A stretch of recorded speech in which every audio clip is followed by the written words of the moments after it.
अवधूत चिंतन श्री गुरुदेव दत्त श्री स्वामी समर्थ। नमस्कार, तुम्हा सर्वांचं आपल्या स्वामी शक्ती या चॅनलमध्ये मनापासून स्वागत आहे। स्वामी तुम्हा सर्वांच्या सर्व चांगल्या इच्छा पूर्ण करो एवढीच स्वामींच्या चरणी प्रार्थना करते आणि आपल्या आजच्या या नवीन आणि सुंदर व्हिडिओला पुन्हा एकदा नव्याने सुरुवात करते। मग तर बघा, 17 सप्टेंबर मंगळवार, उद्या असणारा मंगळवार हा भाद्रपद महिन्यातील अत्यंत महत्त्वाचा आहे, कारण उद्या भाद्रपद महिन्यातील पौर्णिमा तिथी आहे। भाद्रपद महिन्यामध्ये जी पौर्णिमा येते त्या पौर्णिमेला आपण भाद्रपद पौर्णिमा किंवा प्रौष्टपदी पौर्णिमा असंही म्हणतो। वर्षभरात ज्या 12 पौर्णिमा येतात त्यापैकी काही पौर्णिमा ह्या अत्यंत विशेष आणि महत्त्वाच्या मानल्या जातात। त्यापैकीच उद्या असणारी जी पौर्णिमा आहे हे लक्ष्मीला प्रसन्न करण्यासाठी, घरात धनधान्यांची बरकत आणण्यासाठी, घराची पतींची मुलांची प्रगती होण्यासाठी आणि आपल्या घरामध्ये अखंड लक्ष्मीला स्थिर करण्यासाठी उद्या असणारी पौर्णिमा ही अत्यंत महत्त्वाची आहे।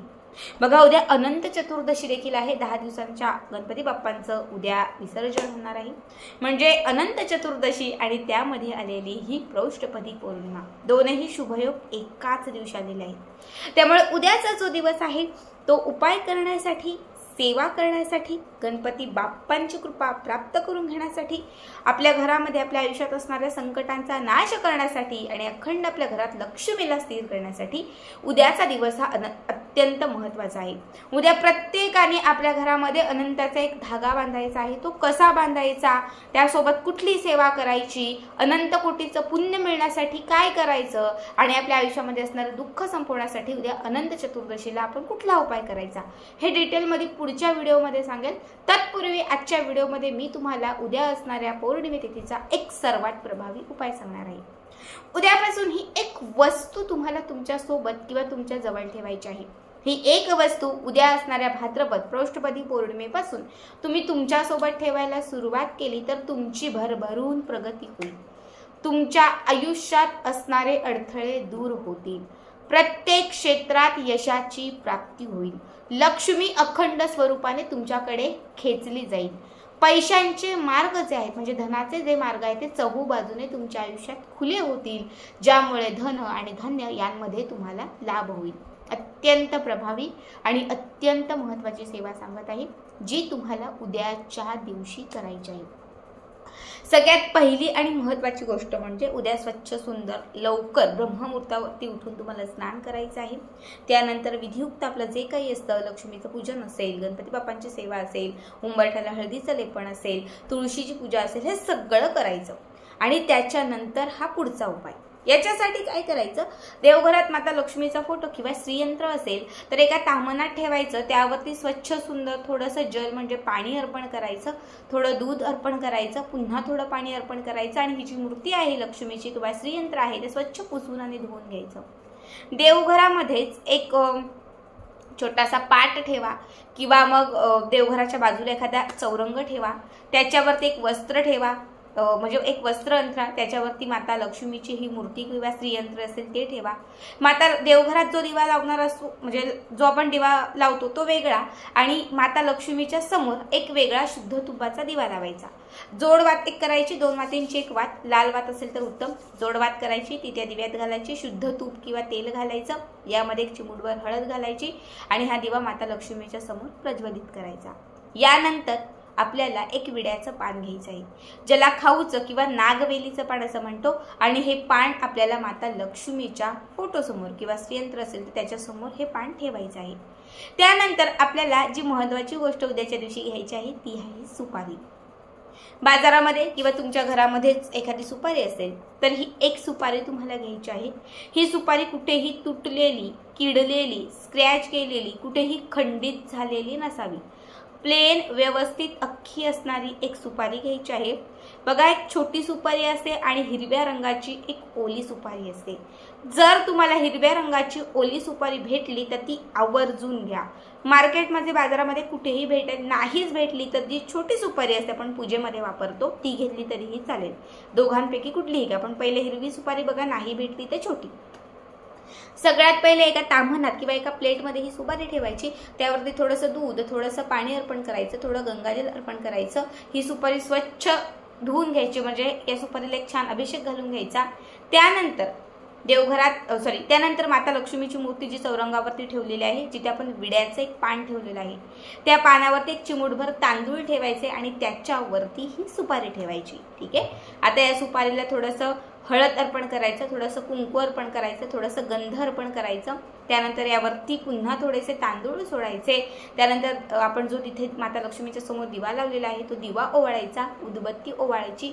हे सगळं करून झालं की त्याच्यानंतर आपल्याला एका वाटीत कापूर पेटवायचा आहे आणि हा कापूर प्रज्वलित करून याचा जो धूर आहे तो त्या सुपारीला आणि माता लक्ष्मीच्या मूर्तीला असं अर्पण करायचं आहे। ओम ह्रीं श्रीं ओम ह्रीं श्रीं किंवा श्रीं ब्रीजी किंवा ओम ह्रीं श्री महालक्ष्मी नमः, ओम ह्रीं श्री महालक्ष्मी नमः, ओम ह्रीं श्री महालक्ष्मी नमः या मंत्राचा तुम्हाला जप करायचा आहे। ठीक आहे।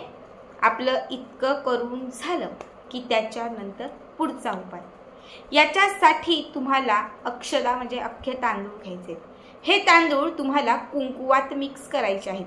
कुंकू घ्यायचं, थोडंसं लाल कुंकू, त्यात ह्या अक्षदा घालायच्या। 108 अक्षदा घ्या, पूर्ण कुंकवामध्ये हे अशा मिक्स करा। त्यानंतर एक अक्षदा आपल्या हातामध्ये घ्यायची, आपल्या कुलदेवीचं स्मरण करायचं, लक्ष्मीचं स्मरण करायचं आणि गणपती बाप्पांचंही स्मरण करायचं। आता ही अक्षदा हातात घेतलेली आहे, माझी जी इच्छा असेल, जी इच्छा मला पूर्ण व्हावी असं वाटत आहे, तर ती माता लक्ष्मीला सांगायची आहे आणि त्याच्यानंतर तुम्हाला ओम श्रीं ब्रीजी किंवा ओम महालक्ष्मी नमः हा माता लक्ष्मीचा एक मंत्र म्हणायचा आहे। त्यानंतर कुलदेवीचा मंत्र म्हणा, कुलदेवीचा मंत्र येत नसेल तर नवारण मंत्र ओम ह्रीं श्रीं क्लीं चामुंडाय विचे हा मंत्र म्हणा आणि ओम गणगणपते नमो नमः हा एक मंत्र म्हणा।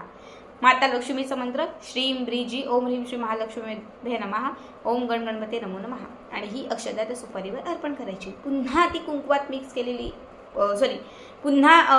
मिक्स केलेली अक्षदा उचलायची, तांदूळ उचलायचा।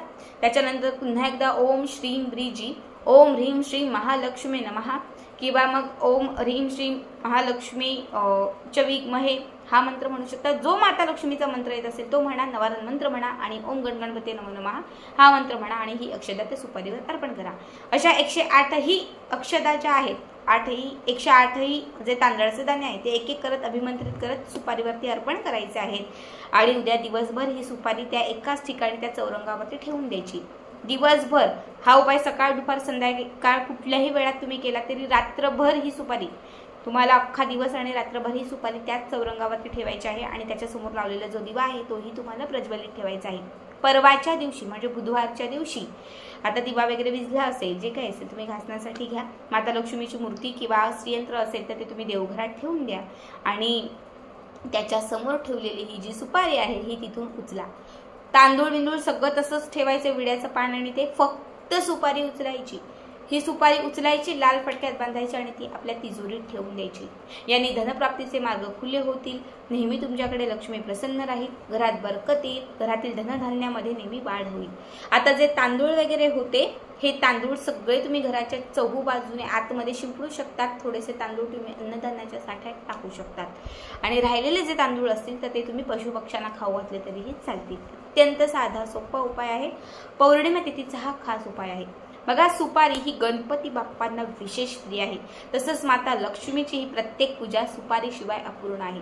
उद्या जेव्हा तुम्ही नवीन सुपारीची या पद्धतीने स्थापना कराल, नवीन सुपारी तुम्ही या पद्धतीने अभिमंत्रित कराल आणि अभिमंत्रित करून जेव्हा ही सुपारी तुम्ही घरामध्ये अखंड स्वरूपाने स्थिर कराल तर नेहमीच तुमच्या घरात एक सकारात्मक ऊर्जा राहील, गणपती बाप्पांचा आशीर्वाद राहील, माता लक्ष्मी प्रसन्न राहील। त्या सुपारीत एक ऊर्जा राहील, जी ऊर्जा नेहमी तुमच्या घरात एक पॉझिटिव्हिटी आणत राहील, वाईट शक्तींपासून तुमचं संरक्षण करत राहील आणि तुमच्या घरामध्ये सगळ्यात चांगल्या गोष्टी खेचल्या जातील।